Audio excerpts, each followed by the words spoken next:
국민연금 개편안을 둘러싼 논란이 첨예한 시점에 새로 임명된 김현명 사회수석의 행보에 관심이 모아지고 있습니다. 오늘 김 수석은 본인의 역할과 관련해 선을 긋는 발언으로 눈길을 끌었는데요.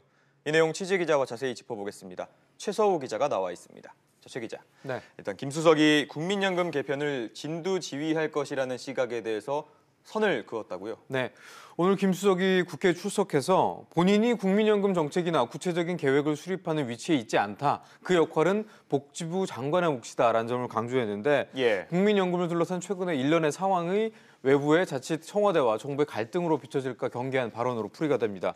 하지만 김 수석의 이와 같은 발언에도 사실 외부의 시각은 쉽게 달라지지 않고 있는데요. 복지부 장관이 보고한 국민연금 개혁안을 사실상 대통령이 질책성으로 반려를 했고 또 그 직후 연금 전문가인 김 수석이 임명됐으니 그 김 수석의 말대로 김 수석 역할이 단순한 조언자에 그칠 것이다라고 보는 시각은 많지 않은 것 같습니다. 네, 김 수석은 국민연금과 관련해서 본인이 과거에 했던 발언과는 좀 다른 입장을 내놓고 있는데 이건 좀 어떻게 해석을 해야 될까요? 네, 김 수석이 이제 기존에 국민연금과 관련해서 대표적으로 주장했던 게 소득 대체율 50%였습니다. 이게 뭐냐면 이제 은퇴 후에 받는 국민연금 월 수령액이 월급 생활자의 월 평균 봉급의 절반은 돼야지 용돈 연금으로 전락되지 않고 의미 있는 국민연금이 될 수 있다. 이런 주장이었거든요.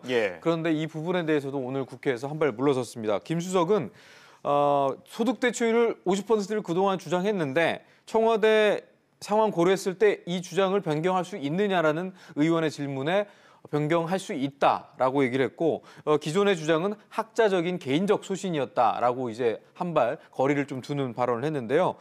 왜 이런 발언이 나왔냐고 따져보면 문 대통령이 강조한 국민의 눈높이라는 게 결국은 보험료를 적게 올리거나 안 올리는 거에 방점이 막 찍혀 있거든요. 이걸 전제로 했을 때 기존의 김 수석의 주장대로 소득 대체율 50% 기존 주장을 계속 고수하기란 쉽지 않았다는 점을 반증하고 있는 것 같습니다. 네, 최 기자, 이 상황을 종합해 보면 내는 돈을 조금 올리고 받는 돈은 최대한 늘려서 기금 고갈도 막아야 하는 묘안을 찾아야 되는 거잖아요. 네. 과연 가능할까요?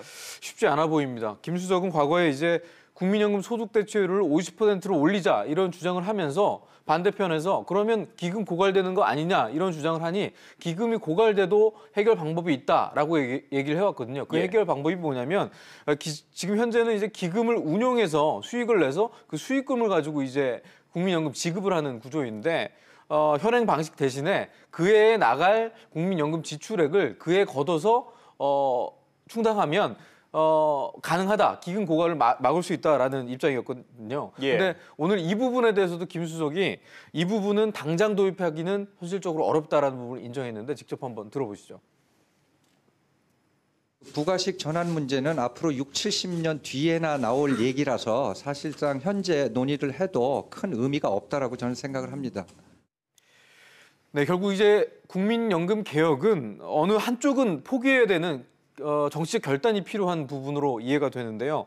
덜 내는 쪽을 택하든 또는 더 받는 쪽을 택하든 아니면 만약 덜 내고 더 받는 이 두 개를 다 얻고자 한다면 결국엔 누군가는 지금보다 무거운 부담을 져야 되는데 그 부담을 현 세대에 지울지 아니면 미래 세대에 지울지 이것 역시 어떤 정치적 결단, 선택이 필요한 대목이기 때문에 모든 것을 얻을 수 있는 우리가 기대하는 묘안은 현실적으로 쉽지 않아 보입니다.